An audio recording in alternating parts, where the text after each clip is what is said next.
And boom goes dynamite. Yeah. We're good. Good speech. And everyone's Hard act to follow. First of all, Dan, good speech. Favorite brother sounds good and everything, but you've never had a sister before, so be careful what you wish for. All right, here we go. So we're going to share the mic a little bit here, so it might get awkward, but I'm Tim, Katie's brother. I'm Jeff, Katie's brother. I'm Kevin, also Katie's brother. It'd be like a rap concert. So traditionally, the best man and the maid of honor get up here and do their thing. Dan, you did okay with your speech, but Katie asked us to get up here and say a few words, which she may regret here shortly. But anyway, so this is it. This is the last Grimes wedding. Hopefully. Kendall and Maddie still have a little ways to go. They can't talk yet, so I do things like a little bit down the road here. But it's going to be a while till we do this again, so buckle up, I guess. I guess that's me now. All right, so for those that don't know, Katie was an only child for a while, and she was extremely bored for the first 3 years of her life. This is a true story. So every year, those first 3 years, she begged Kent and Sue for a brother. She really wanted a brother, and they wouldn't cave. They couldn't give in to her demands, but she kept on. She kept begging and begging, and finally, right before her 3rd birthday, they decided to give her 3 brothers at once. Here we are. So, being our older sister, she certainly didn't get married in order, birth order, but being the fourth, the last sibling here, I can certainly appreciate saving the best for last.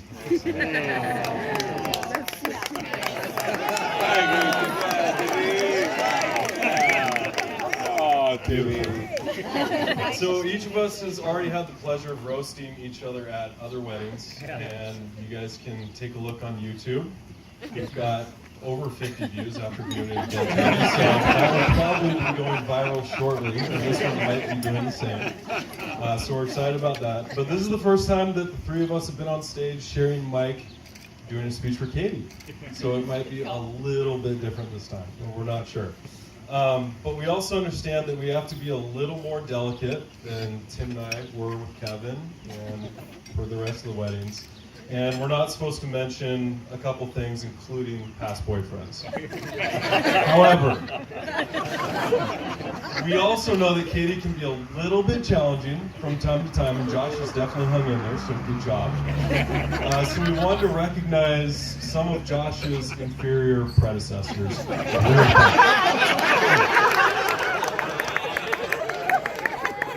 We can go on and on, but we'll keep it moving. Please do.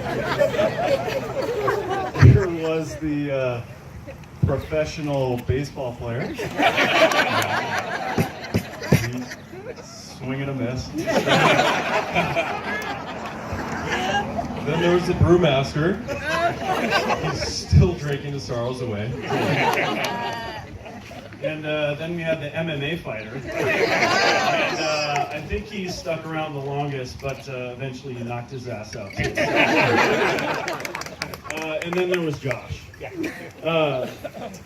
So before we get into too much of Josh specifically, I want to tell you about a little story about the time I first heard about Josh. Before I get into that, though, I want to tell you a little bit about how brothers kind of operate, how they think about life. And it's always in terms of power plays. What's a power play? So it's basically anything you can hang over your sibling's head that you know you do better than they do. So that's where everything starts with us. So that kind of brings me to the first power play, right? So when I first heard about Josh, So like, it's who's this new guy? Who's this dude? The first thing that goes through any brother's head when they find out their sister is dating somebody new is, can I beat this guy up? Can I beat this dude up? So,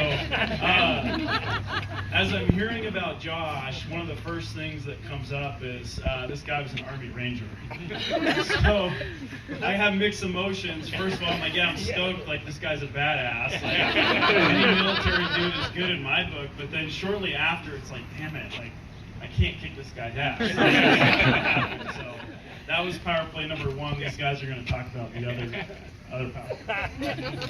So that's a good one. Then Katie continues and keeps talking, and we hear, what's going on and all those type of things. And we get past power play number one, and we move on to power play number two.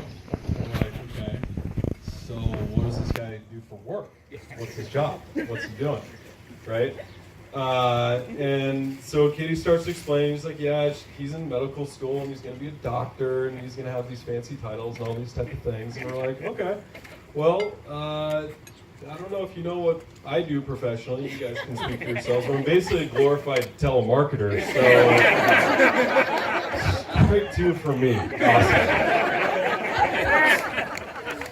So we have the Ranger Doctor here. So we're getting down to the end here, and it's like, all right, at least we have to be better athletes, right? Come on. So Katie keeps talking, she's telling us about Josh, and finally it's like, well, where is this guy? Where is he? Oh, he's just training for an Ironman. Okay, what an asshole. This guy, what are we supposed to do?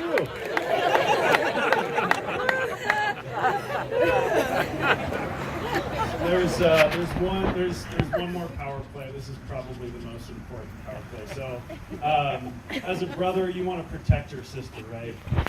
Katie's older than we are. That doesn't really matter past the age of like 12. Like once you get to be a teen, any guy that wants to date your sister, not good enough, right? Doesn't matter. So you want to be able to be the guy that protects your sister. But Josh, obviously, you being the guy you are, you're going to be the one to protect her, and we couldn't be happier that you're that guy.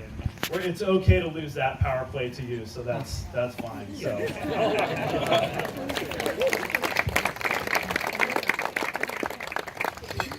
All right, so now we get to the part where we roast Josh. No, we'd love to stay up here and roast Josh a little bit, but we all know he is a man of few words, right?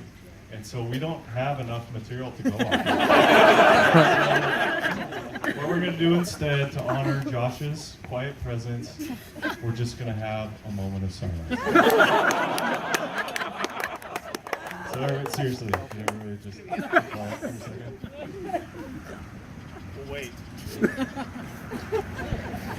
Okay, we're good. That wasn't long enough.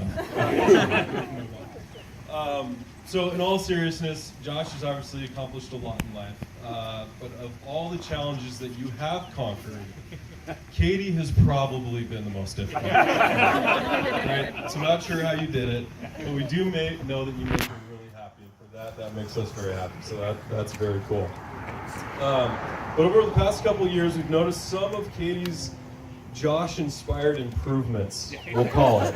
Josh-inspired improvements, right? We're not sure if Josh is actually responsible for them, but we're going to give him credit for them. So we just wanted to go through a real quick list of some of those improvements that we have noticed over the last couple of years. So number one, Katie's gas tank is not always on empty anymore. That's just number one. Her cooking is now palatable.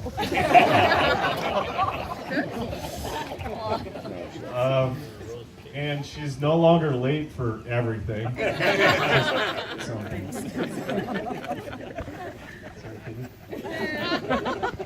This is fun. We're almost done. Promise. But in all seriousness, congratulations, you guys, on the marriage. Very cool things. And if you think about it, if you look at the group here, after a couple years of being outnumbered, the girl-to-guy ratio is now finally on par and even. So, Josh, for that, we like you.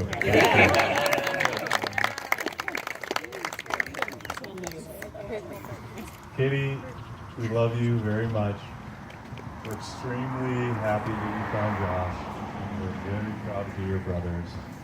And congratulations. And I don't think you begged mom and dad for this one, but thank you for adding another brother to the family. If you guys could all raise a glass, congratulations. We love you guys. Cheers. Cheers. Cheers.